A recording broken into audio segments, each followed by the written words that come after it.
Over 19,000 supposed ghost students were given vouchers to enroll in private schools. That was revealed during a Senate hearing on Wednesday.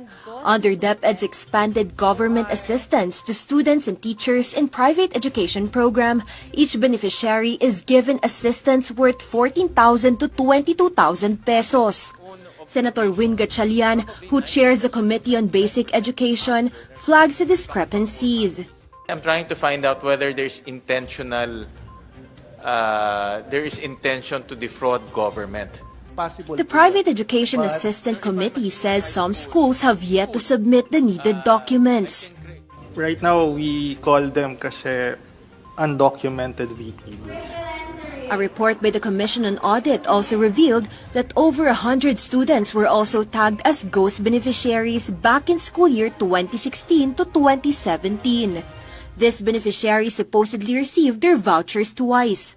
According to the PEAC, some private schools are possibly making money using the program.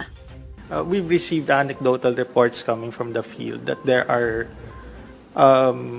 schools that are trying to game the voucher program. But when the numbers reached hundreds, this is really a significant issue. The DepEd, for its part, says they are now stricter in the implementation of the voucher program. They no longer issue payments to private schools without validation.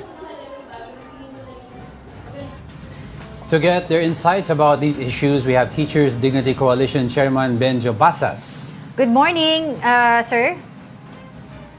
Yes. There you yes, go. Good Right, morning, good morning po, no? Ma'am Angela Sergey. Good morning. What is your reaction about the alleged ghost students? Medyo ano to, no? Dati pa naming nire-raise no itong usapin na ito no in several hearings no in both houses of Congress no dahil kami naghihinala no na baka itong voucher program no itong under the GASTE law ay nagagamit no nung ilan ano na masasamang loob no para pagkakitaan Okay. ano. Continuous po no yung mga hearings no sa Congress. In fact, hindi naman to scrutinize no Okay. yung ating pondo no but in fact para doon no sa expansion kasi there is a bill no in fact pabasa na yan doon sa isang panel no sa House no expanding no this program no it will now okay. cover no if ever the law will be passed, it will now cover no the elementary students no. Right now po kasi madam meron lamang tayong coverage niyan sa high school no and especially of course doon sa senior high school. Okay. Medyo pumasok po tayo. So mukhang kasi ang laking pera na ginugugol ng ating gobyerno dito taon-taon no sa tingin Tapos namin no, ganyan dapat lang, yung wala naman kaming problema doon sa private public partnership no and even our constitution recognizes no that may complementary role no yung public at private no.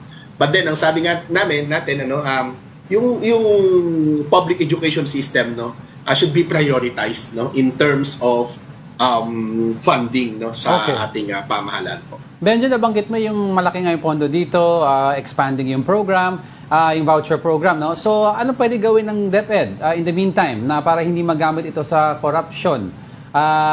Pwede bang yung sinasabi nila na hindi muna mag-i-issue ng payment sa private schools kung walang validation? Okay ba sa inyo yan?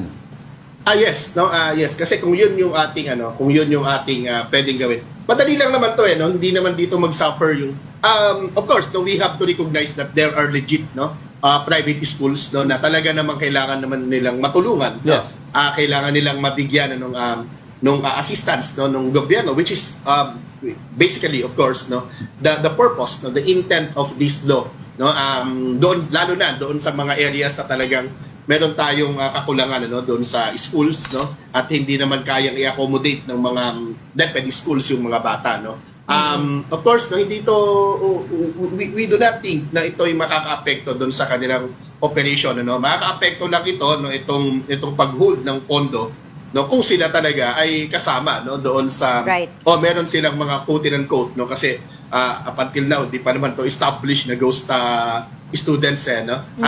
Yung kailangan lang po natin talagang i-check no, scrutinize no yung operation na ito. And we've been calling for that no ever since no tignan natin, ano, dapat i-audit ng Department of Education ito, no? Tignan yung operation ng mga eskwelahan po na nagiging beneficiary nito, no? At nang sa gayon naman po ay mapunta, no, yung budget, no, doon sa dapat itong puntahan. At kung sa tingin po natin, if ever, no, ay hindi naman hindi karapat-dapat yung mga private schools, no, na binibigyan natin ng pondo, kunin natin yung budget, Tanggalin, oo. ilagay Tama, natin oo. sa Tama, ating Oo. public education, ano? Ayun. Nakulang rin naman tayo talaga, no, doon sa lahat-lahat, no, ng basic mga necessities po na. We're not letting you go until we get your reaction about VP Sara Duterte on not giving penalties po dun sa teacher na nag-viral sa TikTok.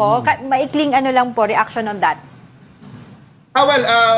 For us, this is a positive development. No, we acknowledge, no, that empathy, no, given to our colleague, no, by no less than the Vice President and the Deputy Secretary. No, ang sa amin lamang po, no, sana yung kanyang statement na ito ngayon ay matranslate, no, into policy, no, para naman po sa mga susunod hindi naman po kailangang kaawaan yung teacher, no, o hindi kailangang magalit yung public sa teacher. That's no, right. bagkus meron na po tayong clear cut policy, no, on this matter po, no, kasi it talks about, no, something, no, about student discipline, at doon sa part na yon medyo talo talaga kami, no. So we call on the Department of Education to review its policies on student discipline, no. Of course, no, we would not tolerate, no, kung meron pong nakita na kamalian even yung public, no, dito sa ating teacher, no, in this particular case, no.